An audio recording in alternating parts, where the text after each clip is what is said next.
A gente vai começar agora a discutir sobre o polinômio de Taylor, que é um polinômio bastante importante e que aparece muito associado a aproximações para funções. A pergunta aqui a ser respondida é a seguinte: a gente tem, uma aproximação de grau 1 dada pela derivada, que é esse polinômio aqui. E a pergunta é: será que, se eu admitir que eu tenho um polinômio de grau maior, será que se eu buscar um polinômio de grau maior, eu vou conseguir uma aproximação melhor, O que eu ganho aumentando aqui? Eu tenho um polinômio de grau 1, o que eu ganho aumentando esse grau e como eu aumento esse grau? O polinômio de Taylor é uma resposta a essa pergunta. Para falar do polinômio de Taylor, é importante a gente colocar um conceito, que é o conceito de derivada de ordem superior. Tá? Então, por exemplo, se eu tenho a função x3 e eu derivo uma vez, eu acho 3x2. Mas 3x2 por si é uma função diferenciável. Então, eu posso derivar de novo e eu vou obter 6x. A esse 6x eu vou chamar de derivada segunda. Porque eu comecei com x3, 3x2 era a derivada primeira, 6x é a derivada segunda. Se eu derivar de novo, eu vou ter 6. Então, eu introduzo aqui o conceito de derivada enésima, que nada mais é do que você derivar uma função, sempre que for possível, n vezes, seja 3, seja 4, e eu vou dizer essa é a segunda derivada, a terceira derivada. A notação, em geral, você põe um n aqui entre parênteses, ou denota por dnf dxn no ponto, em cada ponto. Então, eu fiz um exemplo aqui: se você tiver f de x igual a x5, quem vai ser a derivada zeroésima, quando você põe um zero aqui, é a própria função. É x0 a derivada primeira no ponto vai ser 5x0, derivada segunda vai ser 20x0, e assim sucessivamente. E aí a gente fez, no texto, todo um arrazoado, quase uma dedução, para chegar nesse polinômio. Aqui não quero fazer isso, eu quero mais usar o polinômio, mas, vamos dizer, o teorema é: se você tem uma função que você pode derivar n mais uma vezes, num intervalo que contém x0, você pode definir o polinômio de Taylor de ordem n ou grau n em torno de x0 dessa maneira. O que é isso? Você vai pegar primeiro o valor da função no ponto, depois você pega a primeira derivada no ponto, multiplica por x menos x0. Repara que até esse pedaço eu tenho a aproximação que a derivada me dá, ou equação de reta tangente, se preferir. Aí vamos começar a acrescentar os termos de ordem ou de grau maior. Você bota uma derivada segunda também em x0, divide por 2 fatorial e multiplica expoente 2 aqui. Então, até aqui você tem um polinômio de grau 2. Se eu botar mais um termo, eu preciso derivar 3 vezes. No ponto x0, dividir por 3 fatorial, e vou ter um termo x menos x0. E assim se eu derivar, eu estou imaginando que a minha função tem n mais uma derivadas, eu vou até n, sempre derivando em x0, até a enésima derivada, para construir esse polinômio. Uma maneira, vamos dizer, rápida, não sei se é simples, mas rápida de escrever o polinômio é você usar esse símbolo que quer dizer somatório. Como é que se usa isso? Olha só, eu estou com um somatório de j variando de 0 até n. Esse j é o que eu vou chamar de índice do somatório, tá? Então, eu começo fazendo j igual a 0, e põe um termo aqui, zeroésima derivada em x0, por 0 fatorial, x menos x0 elevado a 0. Esqueço, põe um sinal de mais, porque isso é um somatório. Esqueço j igual a 0 e faço j igual a 1. Então, eu vou somar f1, derivada primeira, em x0, sobre 1 fatorial, x menos x0. Bom, boto um sinal de mais, porque estou no somatório, e volto para fazer j igual a 2. E fico aqui derivada segunda, etc. Então, esse símbolo aqui, essa maneira que é bem comum de escrever o polinômio, e basicamente ela traduz aquilo que a gente viu antes, uma soma, né, de vários termos, onde aparecem as derivadas sucessivas. Aqui eu vou derivar até grau n, ou ordem n. Eu acho que a gente tem duas perguntas bem naturais aqui, que é, primeiro, como é que eu calculo o polinômio? Como é que eu uso essa fórmula? E a segunda é, bom, o que eu faço? Eu calculei, e aí? Como ele aproxima a função, não aproxima? Em que medida ele aproxima? Então, eu vou fazer um exemplo primeiro, né, para a gente ver como é que usa a fórmula, e depois a gente discute que espécie de aproximação se obtém. Bom, em relação a como se calcula um polinômio de Taylor, eu separei aqui um exemplo para fazer. Eu estou pensando aqui em f de x igual a 1 sobre x mais 1. Naturalmente, eu quero x. Eu vou pegar x diferente de menos 1. Mas isso não quer dizer que o polinômio vai ser uma boa aproximação em todo esse domínio. Eu estou só dizendo que esse é o domínio da função, ok? Mas, na verdade, essa questão de aonde que o polinômio aproxima é um outro tipo de discussão. Mas vamos pegar, então, um intervalo em torno de 0. Então, eu quero buscar uma aproximação próximo de 0. Então, eu vou tomar x0 igual a 0. Tá?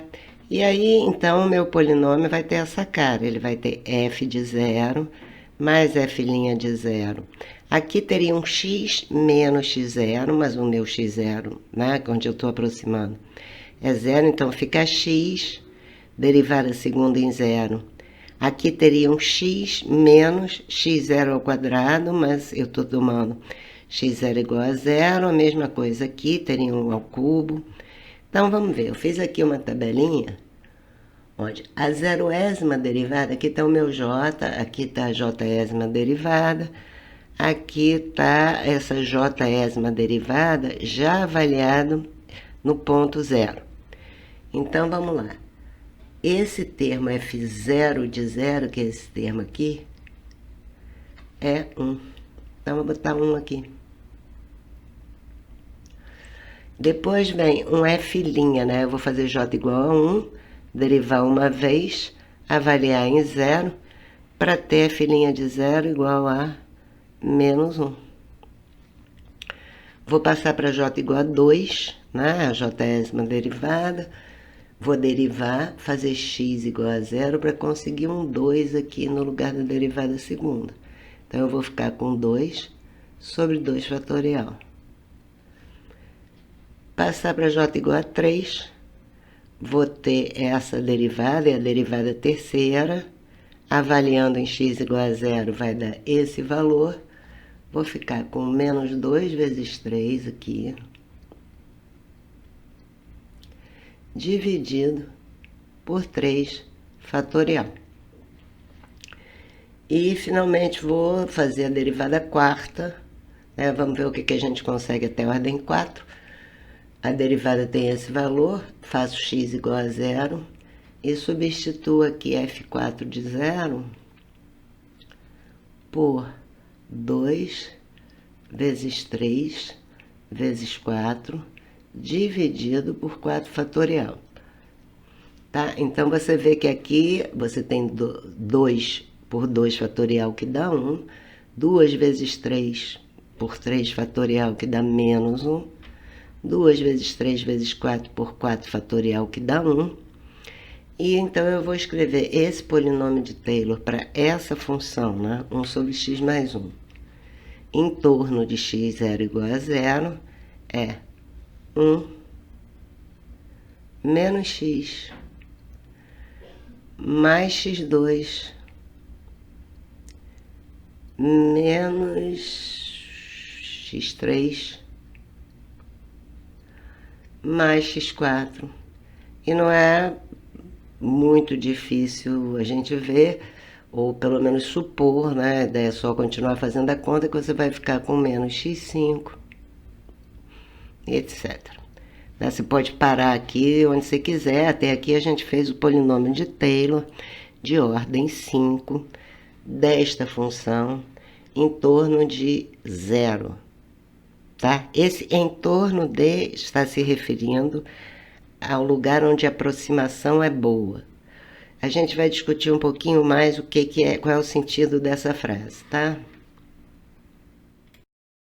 Sempre que a gente pensa em aproximação de função, a discussão sobre o erro é uma coisa importante. No caso do polinômio de Taylor, você tem algumas fórmulas, né, famosas que fazem estimativa de erro.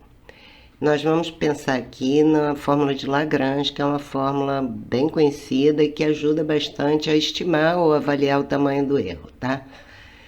Então, vamos pensar o seguinte: você tem uma função que tem n mais uma derivadas, você fixou um ponto x0, e essa tua função tem n mais uma derivadas num intervalo aberto em torno de x0. O que a fórmula de Lagrange me diz? Pega um outro x nesse intervalo. A diferença entre f de x e o polinômio de Taylor de grau n de x em torno de x0 pode ser estimada por essa expressão. Então, vamos ver o que é essa expressão. Você fez o polinômio até grau n, aí você vai derivar mais uma vez, né, e vai avaliar essa derivada de ordem n mais 1 em algum valor c que vai se situar entre x e x0. Né?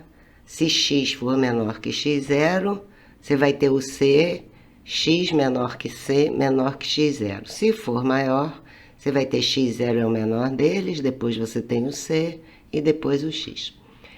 Em todo caso, você tem, isso aqui é um número, aqui está a distância, né, ou a distância com sinal, se você quiser, entre x e x0, porque aqui não é módulo. E aqui tem um n mais 1 fatorial.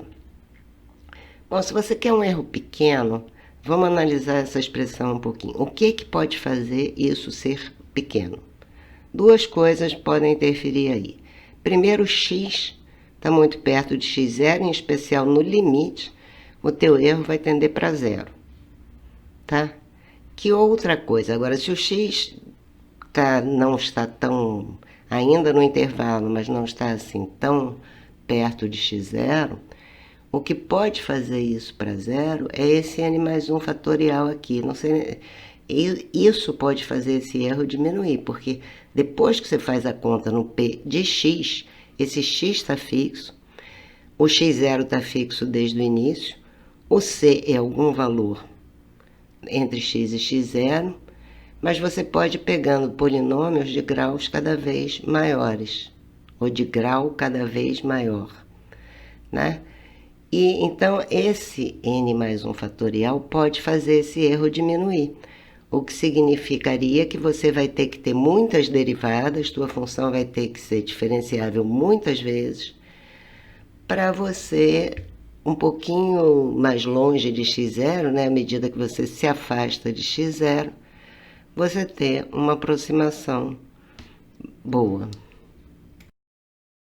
Eu acho que é interessante, para a gente concluir esse vídeo, a gente dar uma olhada em alguns gráficos de funções e de polinômios, né? A gente tem a vantagem que o GeoGebra calcula o polinômio de Taylor para a gente, então isso é uma grande facilidade, né? Então, eu vou começar aqui, eu botei um f aqui, que é seno de 2x. Né? E vou fazer o polinômio de Taylor dele de grau 3, em torno de zero. Então, você repara que até mais ou menos um pouquinho antes de 1, entre menos 1 e antes de 1 também, você vai ter nesse pedaço o polinômio de Taylor é uma boa aproximação. A partir daí você começa a ter um erro, já quando chega aqui em 1,5 você já está com um erro enorme, né? Em menos 1,5 também. Então vamos ver o que acontece se eu pegar o polinômio de Taylor de grau 8. Olha aqui, eu já avancei aqui até mais ou menos um pouquinho antes de menos 1,5 e aqui 1,5. O polinômio de grau 8 já me deu uma aproximação melhor. Eu consegui ampliar o intervalo onde eu tinha um erro pequeno. Se eu aumentar, vou pegar o polinômio de grau 20 aqui, eu já vinha, ó, eu expandi bastante esse intervalo, além de 3,5, etc. Isso depende, né? Qual é o grau que vai te interessar? Vai depender o quão longe você está do x, né? Do teu centro, do x0, que nesse meu caso é 0, e também de certas características da função. Isso aí a gente tem que olhar com mais cuidado. No texto eu faço um exemplo, né, onde você precisa, apesar da função ser infinito, você precisa aumentar muito o grau para ter um intervalo um pouco maior, ok? Eu acho que vale a pena dar uma olhada no polinômio da exponencial que está feito no texto. Vamos pegar aqui, vou programar agora o de x é elevado a x. Você tem a exponencial aqui. E agora a gente pode fazer o polinômio de Taylor. Aqui você tem o polinômio de Taylor da função que eu chamei de u. Vou colocar o centro em 0. Estou fazendo até porque eu acho que é importante vocês verem isso. Vamos pegar o polinômio de grau 5 para ver o que acontece. 5. E olha só, em torno de 0 você já tem uma aproximação bem legal. Aqui você vai ter menos 2. Não, ó. Você já tem uma boa aproximação pelo polinômio de Taylor. Aqui no lado negativo ela não é tão boa, mas do lado positivo você já tem um valor bem legal. Em particular, você já teria, por essa expressão aqui, que é a do polinômio, uma estimativa para o valor de E, ok? Eu sugiro fortemente a vocês que peguem o GeoGebra e tentem ficar olhando um pouco isso, tá? Fazendo polinômios e vendo como é que isso aproxima.